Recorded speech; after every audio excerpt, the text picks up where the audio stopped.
Bonsoir à tous. Donc, merci pour cette introduction. Donc, comme vous avez pu l'entendre, je m'occupe de la communication à l'IRE, donc l'Institut des radioéléments. Et mon job consiste bien souvent à faire comprendre aux gens qui nous sommes, donc l'Institut des radioéléments, ce que nous faisons et surtout pourquoi nous le faisons. Donc, ça, je dois le faire auprès de différents publics, donc que ce soit des journalistes, du personnel en interne, des partenaires, mais aussi du grand public. Et pour moi, donc l'audience qui reste la plus difficile, c'est le grand public. Donc, je le vois dans mon entourage. Donc, mon entourage, c'est du grand public.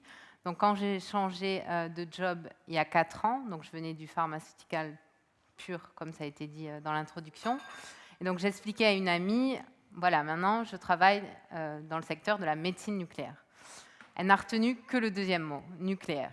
Donc, médecine, le premier mot, complètement occulté. Et donc, tout de suite, elle m'a dit, tu travailles dans le nucléaire, mais tu n'as pas peur, ça pollue, c'est dangereux, ça n'a pas d'avenir, le nucléaire. Donc, c'est que mon ami et beaucoup de gens ont oublié ou peut-être n'ont jamais su que depuis donc, les travaux de Pierre et Marie Curie, la radioactivité et les rayonnements des isotopes sont utilisés à des fins diagnostiques et thérapeutiques. Donc, telle est la finalité des isotopes que nous produisons à l'IRE. Donc, c'est vraiment de pouvoir fournir aux patients des diagnostics plus précis, donc plus précoces, et aussi des traitements innovants. Donc, concrètement,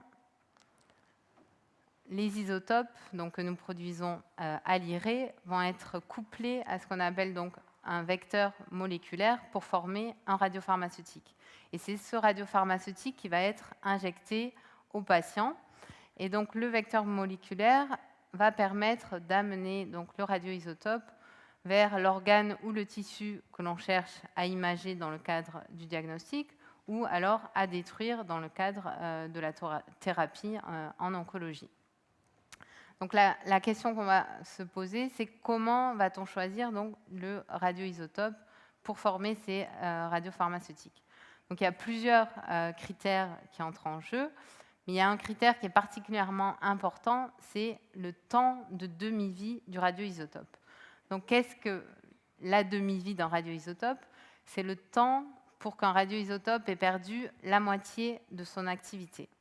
Donc, autrement dit, le temps de demi-vie d'un radioisotope va conditionner l'élimination du radiopharmaceutique et l'élimination du radioisotope dans le corps du patient. Donc, en médecine nucléaire, on va privilégier des temps de demi-vie qui soient courts, donc de quelques jours à quelques heures, pour que le radiopharmaceutique s'élimine rapidement du corps du patient. On va prendre un exemple. Donc, en médecine nucléaire, le radioisotope le plus utilisé, c'est le technétium 99. Donc, le technétium 99 est utilisé dans 80% des diagnostics en imagerie médicale. Le technétium 99, il est obtenu donc, par décroissance du radioisotope parent, qui est le molybdène 99, et ensuite il est conditionné sous forme de générateurs. Ces générateurs sont utilisés donc, dans les radiopharmacies des hôpitaux pour obtenir des doses de technétium. Donc, le molybdène 99 et le technétium 99 ont pour demi-vie respective 66 heures, donc pour le molybdène 99, donc 66 heures, c'est à peu près 2,7 jours, et 6 heures pour le technétium. Donc vous le voyez, c'est de très faibles temps de demi-vie, donc c'est parfait pour le patient. En revanche, c'est un challenge pour les producteurs de molybdène 99 et globalement pour tous les maillons de la chaîne molybdène 99 technétium jusqu'au patient. Parce que donc c'est un challenge parce qu'il va falloir produire en just in time, on ne va pas pouvoir stocker ce genre de produit et il va falloir approvisionner en continu les hôpitaux. La demande est forte puisque je le disais, c'est 80% des diagnostics et 80% des diagnostics, ça représente 35 millions d'examens par an dans le monde.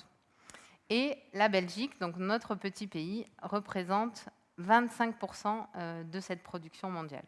Donc c'est énorme. Et donc la question qu'on va se poser, c'est comment la Belgique a relevé ce challenge de la courte demi-vie du molybdène, le challenge d'une production en just-in-time. Eh bien, par une collaboration, donc une collaboration historique, une collaboration performante et innovante entre l'IRE et l'ESCK. Et je vous propose donc de découvrir cette collaboration en images. Donc, ces images, elles sont extraites d'un reportage qui a été fait par National Geographic il y a quelques années avec le soutien donc, du Forum nucléaire. Donc, en images, cette collaboration. L'uranium est expédié des États-Unis vers la France environ une fois par an, avant d'être livré aux installations nucléaires de différents pays. La création des isotopes peut ensuite débuter dans ces réacteurs. Nous l'irradions dans le réacteur durant 5 jours. De petits morceaux d'uranium sont placés dans le réacteur et bombardés de neutrons durant 5 jours. En raison de la détérioration rapide des radioisotopes à usage médical, le transport doit être rapide mais sûr. Dès lors commence une course contre la montre. La matière brute doit être livrée à une compagnie pharmaceutique qui purifiera les isotopes afin de les préparer à l'usage médical.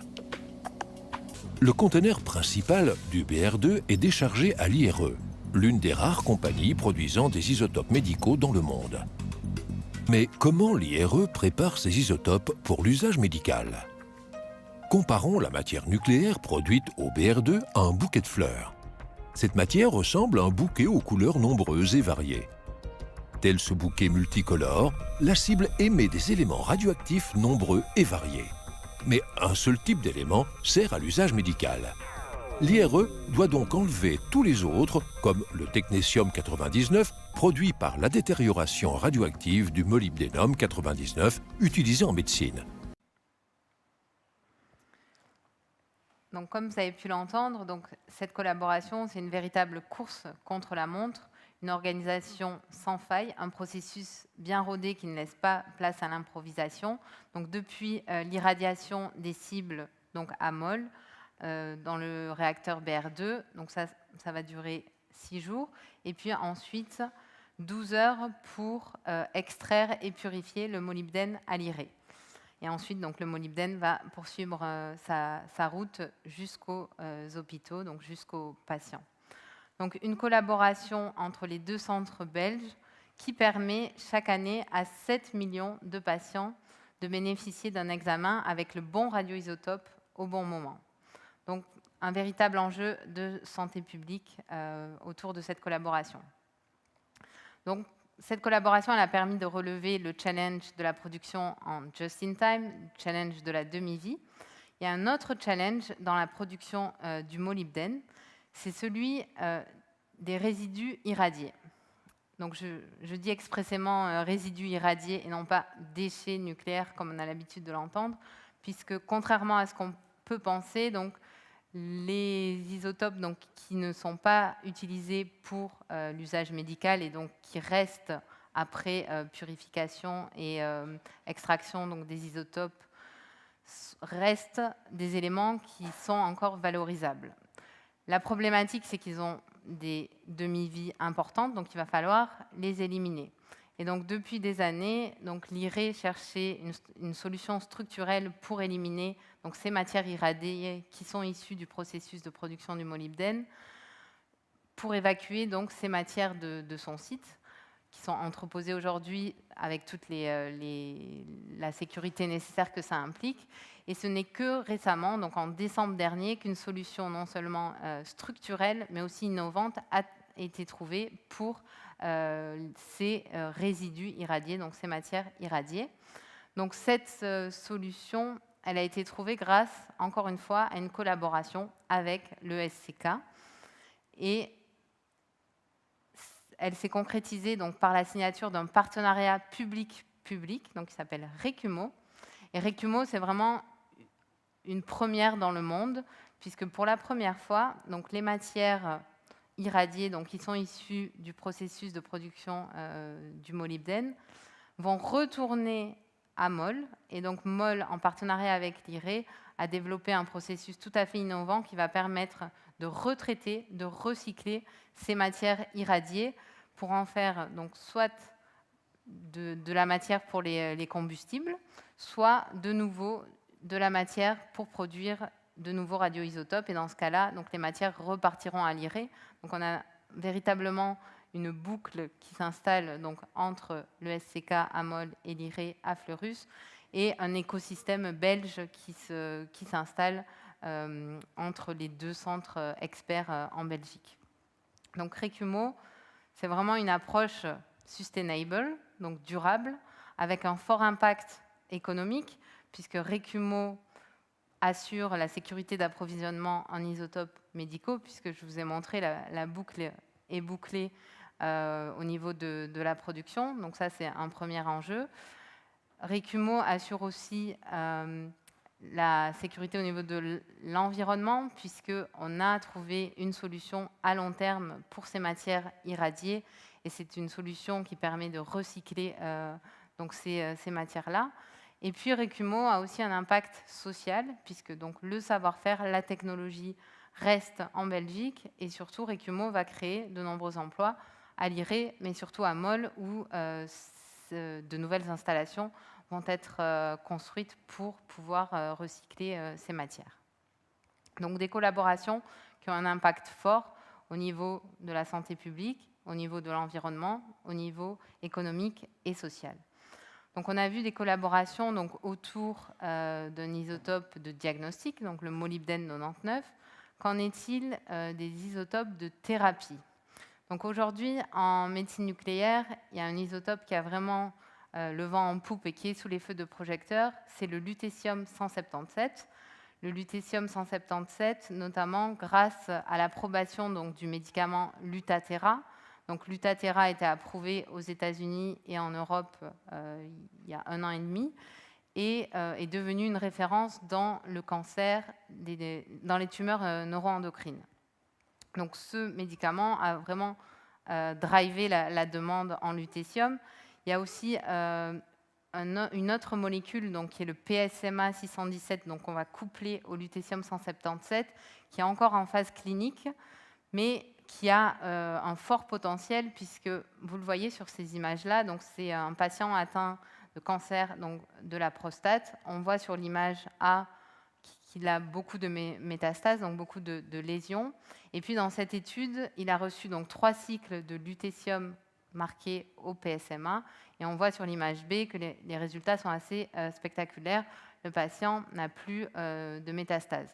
Donc c'est une autre molécule qui va vraiment driver aussi cette demande en lutetium 177. La problématique aujourd'hui sur le marché, c'est qu'il y a très peu de fournisseurs de lutetium 177, et on va comprendre pourquoi. Il y a 2 façons de produire du lutetium 177. La voie qu'on appelle directe, donc à partir de lutetium 176.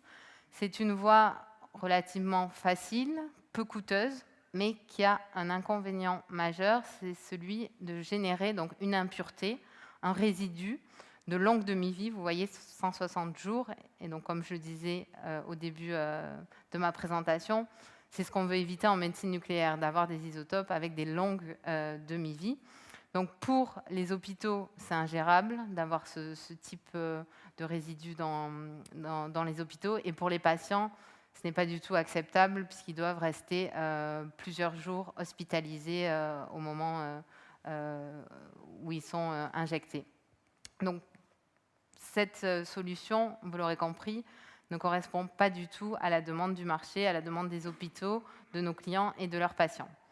En revanche, il existe une deuxième façon de produire donc, du lutetium 177, c'est à partir d'ytterbium 176. Donc ça, c'est la voie qu'on appelle indirecte. Donc c'est un processus qui est très complexe, un processus très coûteux, mais qui a l'avantage de ne générer aucune impureté de longue demi-vie. Donc c'est la voie privilégiée. Cette voie de production, c'est un challenge.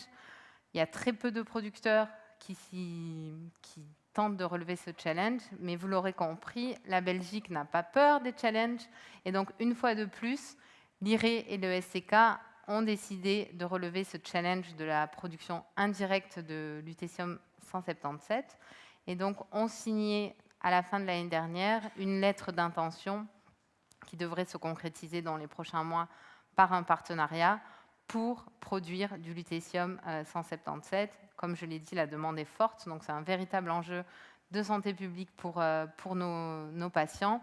Et donc, le SCK, avec son expertise en R&D, son réacteur, et l'IRE, avec sa connaissance du radiopharma, va essayer donc de produire et d'accélérer la mise sur le marché de lutetium-177, donc pour le bénéfice des patients.